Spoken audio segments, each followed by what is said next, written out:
Good morning to you all.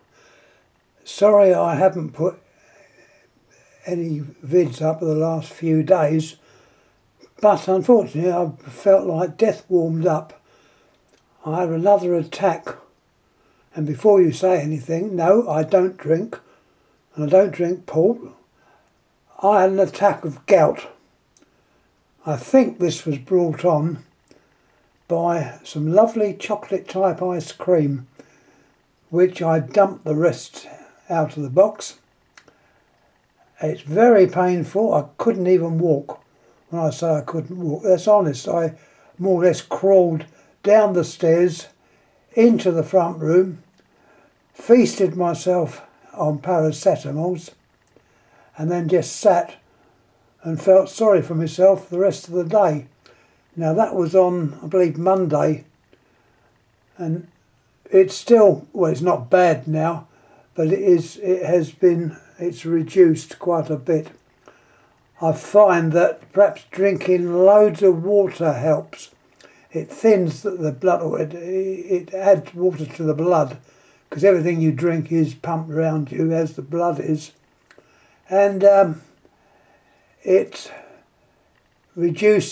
hopefully reduces the uric acid, which has those little, I can look at them as little bits of grit in them, which form between the joints, and that particularly on the feet. And turn the thing off. And it is very, very painful. I've had this for several years. The doctors don't seem to want to know or bother about it. They say, oh, have a blood test. Well, of course, by the time you have the blood test, you're out of any problems, there's no uric acid. So they say, oh, you're okay. Well, you're not. So I sort of live with it now, noting what to eat and what not to eat. And so far I can say that porridge oats is definitely a no-no. So's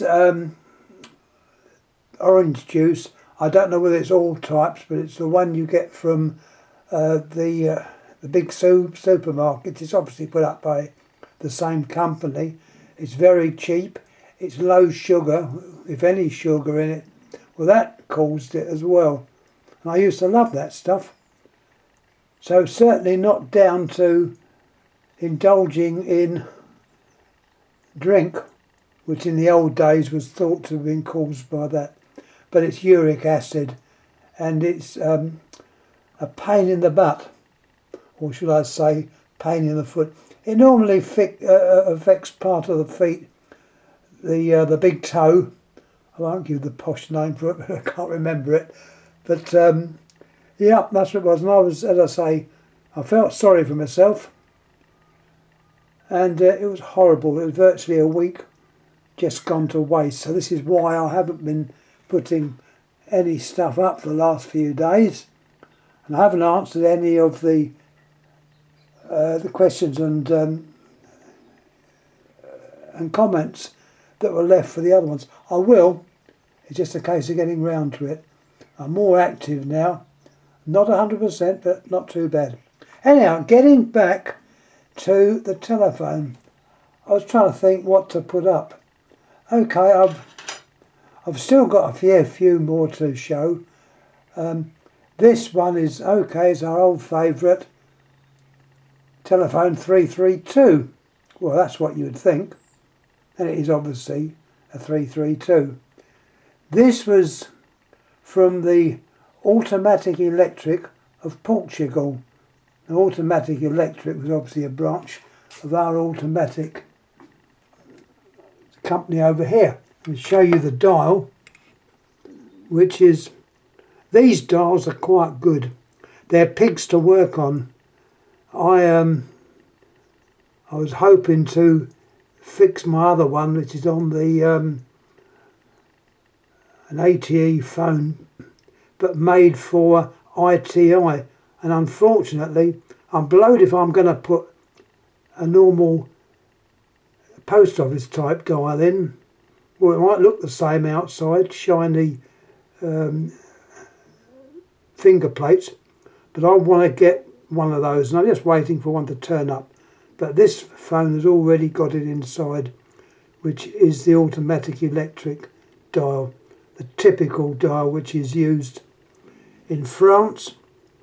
Also noticed from another video been sent in that the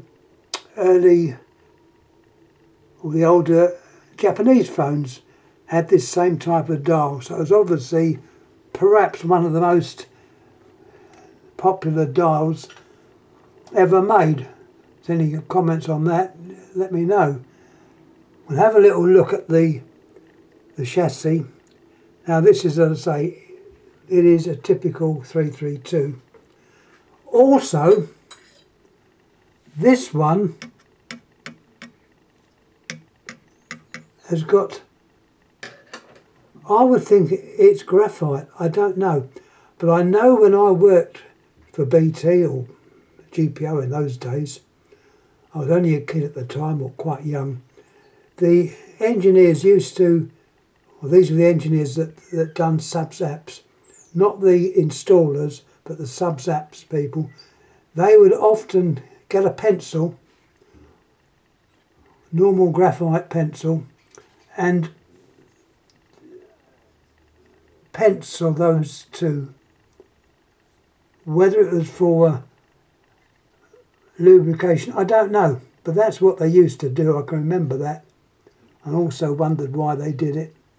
And that was, I say, many years ago when I just started BT. What we done, you went round various things. You done what was called poles and holes. That was where you done OH work or overhead work, which I never did climb up a pole. I'm terrified of heights. I've only got to watch something on TV, someone on a high building, or although I know just recently our weather lady was standing on the top of the London Eye. I couldn't have done that if you'd paid me £1 million.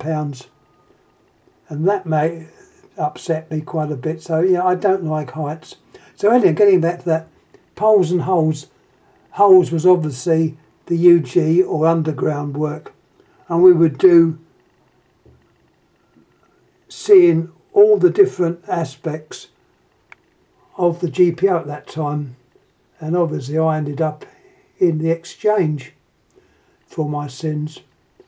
Okay, I did get transferred temporary uptown on OBs, that's outside broadcast. That was quite interesting. Very interesting, because a lot of the staff there, all they'd done was drink.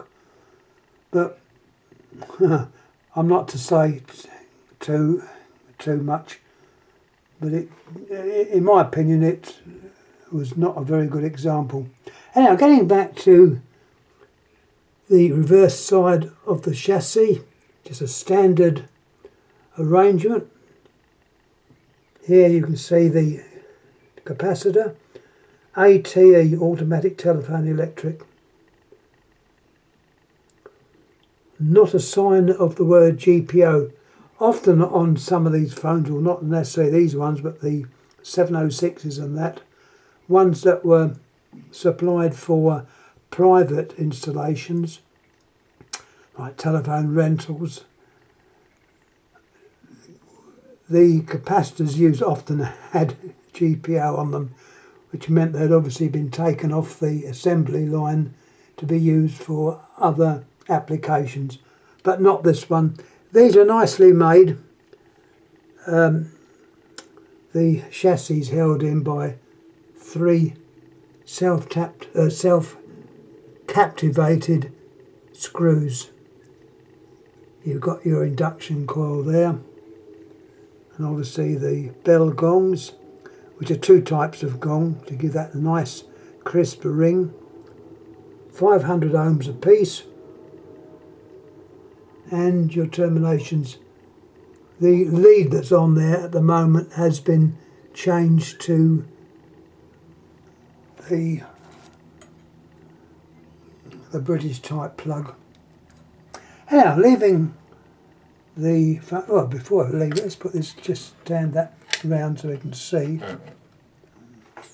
The dial itself has a nice brass front, which seems to be typical of the AEP.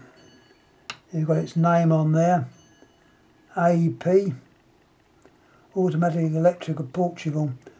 And this company, or rather, they also made things like the 706. When they came out, obviously this was about before the 706. And once again you see the space between the finger stop and the 0, which tells you it is an automatic dial without even looking at it. The handset is the standard British type handset.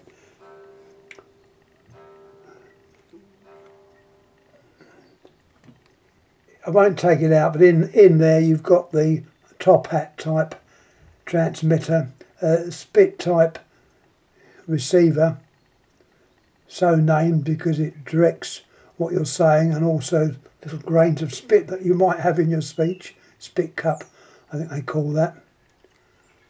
And there you'd have the receiver, which had the old diaphragm on top. Let's have a little look at the diagram. Yeah, there was a diagram with it, and there is the diagram. I'll leave it on there. I tried taking a copy of this, but for some unknown reason it didn't want to know. It's probably because I couldn't get it flat to the what they call it, not a propagator. I've got plants on the brain now. The duplicator that prints the printer. I'll get it right in a minute. You have to excuse me, I'm getting old. The printer. So that it came out awful. So I haven't got the collar, left it like that. So that is the actual diagram. And as you can see, telephone TPO, which obviously means typical, 332. So you do have a mention there of the 332. And AEP again. Notes on it, obviously in Portuguese. You've got this represents the induction coil, and they call it bob, as in bobbin, of induction. We would know it as the induction coil. Clearly marked out, even showing how it's connected inside. And here we've got the little terminal block, and they call it a rosetta, resembling a rose, which is typical of certain things. In England you had the rose in England was the termination of pendant lighting. That was called a rose, which is quite common. 3 wires again. You've got the B2 and BR and VD connected together. So that brings the bell in, or you can take that loop out and it disconnects the bell. And VH. So they don't call it A and B, or line 1 and line 2. That is more or less it. I'm going to stop talking now. I'm standing up doing this, and it's still, my foot's still not 100% better, but at least it was nice to be able to try and get another video out. So if anyone out there has got some ideas what to do with this blasted what's his name, it would be nice to know. But as I say, some people say black cherries are supposed to help, but gout is a horrible thing, and when you get it really bad and you haven't got any paracetamols, you can't even stand the bedclothes over your feet. It's that painful. and I mean painful. Anyhow, thanks again for watching. Don't know what I'm going to put up next. As you probably know, it could be anything. But at the moment, it's another telephone. So thanks again for watching. Thank you. Yep, thanks again. Thanks.